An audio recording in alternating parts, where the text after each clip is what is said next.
നാട്ടിൽ ഒരു ജോലി ഇല്ലാത്തവർക്കും വേണേൽ ഓസ്ട്രേലിയ വരാനുള്ളൊരു അവസരം വന്നിട്ടുണ്ട്. പക്ഷേ വീഡിയോ ശ്രദ്ധിച്ച് കേൾക്കണം. എന്നോട് ആൾക്കാർ ഇഷ്ടംപോലെ ചോദിക്കുന്നു, ചേട്ടാ തെങ്ങി എത്താൻ ആളെ കിട്ടുമോ, അവിടെ കൊണ്ടുപോയി ഞങ്ങൾക്ക് തരാമോ, വേക്കൻസി ഒക്കെ ഉണ്ടോ എന്നൊക്കെ ചോദിച്ചാൽ ആൾക്കാർ ചോദിക്കുന്നുണ്ട്. അതിനൊന്നും ഇവിടെ വേക്കൻസി കിട്ടിയില്ല, വിസയും കിട്ടിയില്ല. പക്ഷേ ഇപ്പോൾ ഒരു ഓസ്ട്രേലിയൻ ഗവൺമെൻറ്റിൻ്റെ ഒരു വിസ വന്നിട്ടുണ്ട്. അത് കഴിഞ്ഞ വർഷമൊക്കെ ഉണ്ടായിരുന്നതാണ്. അതിൽ നിങ്ങൾ അപ്ലൈ ചെയ്തിട്ട് അതിന് കിട്ടിക്കഴിഞ്ഞാൽ നിങ്ങൾക്ക് ഇവിടെ നിന്ന് എന്ത് ജോലി വേണമെങ്കിലും ചെയ്യാം. അതായത് വർക്കിംഗ് ഹോളിഡേ വിസ എന്നാണ് അതിൻ്റെ പേര്. ശരിക്കും പറഞ്ഞാൽ ഇത് ബാലറ്റ് പ്രോസസ്സിംഗ് ആണ്. എന്ന് പറഞ്ഞാൽ നമ്മൾ $25 കൊടുത്ത് അതിനകത്ത് രജിസ്റ്റർ ചെയ്യണം. രജിസ്റ്റർ ചെയ്ത് കഴിഞ്ഞിട്ട് ഇപ്പം ജൂൺ 4 തൊട്ടാണ് തുറക്കുന്നത്, 25 വരെയുണ്ട്. അത് കഴിഞ്ഞ് നമ്മളെ സെലക്ട് ആവുകയാണെന്നുണ്ടെങ്കിൽ നമുക്ക് ജൂലൈ 2 തൊട്ട് സെലക്ഷൻ തുടങ്ങും, ഒരു വർഷത്തേക്ക്, ഏപ്രിൽ വരെ. സെലക്ഷൻ ആയിക്കഴിഞ്ഞാൽ നമുക്ക് വിസയ്ക്ക് അപ്ലൈ ചെയ്യാം. അതിന് ഏകദേശം $670 കൊടുക്കേണ്ടി വരും. പിന്നെ ഒരു $5000 കയ്യിലും വേണം ഇങ്ങോട്ട് വരുന്നതിന് വിസ കിട്ടുവാണെന്നുണ്ടെങ്കിൽ. പക്ഷേ അതിന് ചില എലിജിബിലിറ്റി ക്രൈറ്റീരിയാസ് ഒക്കെ ഉണ്ട്. അത് 18-നും 30-നും ഇടയ്ക്കായിരിക്കണം. 30 ആയാലും കുഴപ്പമില്ല, 31 ആകരുത്.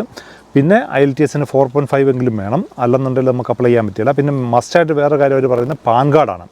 പാൻ കാർഡ് ഇല്ലാതെ നമുക്ക് ഇതിന് അപ്ലൈ ചെയ്യാൻ പറ്റില്ല. ഈ വിസ കിട്ടി നിങ്ങളിവിടെ വരുവാണെങ്കിൽ 1 വർഷത്തേക്കാണ് വിസ. നിങ്ങൾക്ക് വീണ്ടും എക്സ്റ്റെൻഡ് ചെയ്യാൻ പറ്റും. പക്ഷേ അതിന് 3 മാസമെങ്കിലും നിങ്ങൾ റീജിയണൽ ഏരിയയിൽ ചില സെക്ടറിൽ വർക്ക് ചെയ്യും. അതായത് ഫാമിംഗ് സെക്ടറിൽ അല്ലെന്നുണ്ടെങ്കിൽ മൈനിങ് സെക്ടറിൽ, അങ്ങനെയുള്ള ചില സെക്ടറിൽ വർക്ക് ചെയ്യും. നിങ്ങൾക്ക് വീണ്ടും 1 വർഷത്തെ കൊണ്ട് എക്സ്റ്റെൻഡ് ചെയ്യാൻ പറ്റും. അത് കഴിഞ്ഞ് വീണ്ടും 1 വർഷത്തെ കൊണ്ട് എക്സ്റ്റെൻഡ് ചെയ്യാൻ പറ്റും. അതിനും പക്ഷേ ടേംസ് ആൻഡ് കണ്ടീഷനൊക്കെ ഉണ്ട്. പക്ഷേ ഇതിനകത്ത് ഫാമിലിയിൽ നിന്നും കൊണ്ടുവരാൻ പറ്റില്ല. അപ്പം നിങ്ങളെന്നാ എന്താ വെച്ചാൽ ഈ ജൂൺ 4-ന് തുറക്കുമ്പോൾ തന്നെ അത് അപ്ലൈ ചെയ്തിടുക. $25 പോവുള്ളൂ. പോയി കഴിഞ്ഞാൽ ഈ പറഞ്ഞ പോലെയാണ് 1000 പേർക്കും കണ്ടേ ഉള്ളൂ. പക്ഷേ ഈ ഒരു അവസരമാണ്. ഇത് ഒരു പണിയില്ലാതെ നമ്മുടെ നാട്ടിൽ ശരിക്കും പറഞ്ഞാൽ +2 കഴിഞ്ഞിട്ട് പിന്നെ 2 വർഷമെങ്കിലും എന്തെങ്കിലും കോഴ്സ് ചെയ്യണം കേട്ടോ. അപ്പം നമ്മുടെ ഇവിടെ സാധാരണ ഓസ്ട്രേലിയ വരണമെന്നുണ്ടെങ്കിൽ എന്തെങ്കിലും ജോബ് എക്സ്പീരിയൻസ് വേണം. അത് നമ്മൾ രജിസ്റ്റർ, നമ്മളത് സ്കിൽ അസസ്മെൻറ്റ് ചെയ്യണം. അങ്ങനെ ഇവിടെ പാടാണ്. പക്ഷേ ഈ ജോലിക്ക് നമുക്ക് 1 വർഷത്തേക്ക് വരാൻ പറ്റും. പക്ഷേ ഒന്ന് ഓർക്കുക, നല്ല പാടാണ്. വന്നു കഴിഞ്ഞാൽ ജോലി കണ്ടുപിടിക്കാനും നല്ല പാടുണ്ട്. ഇവിടെ ആരെങ്കിലുമൊക്കെ ഹെൽപ്പ് ചെയ്യാനുണ്ടെങ്കിൽ മാത്രമേ നിങ്ങൾ വരാൻ നിൽക്കാവുള്ളൂ.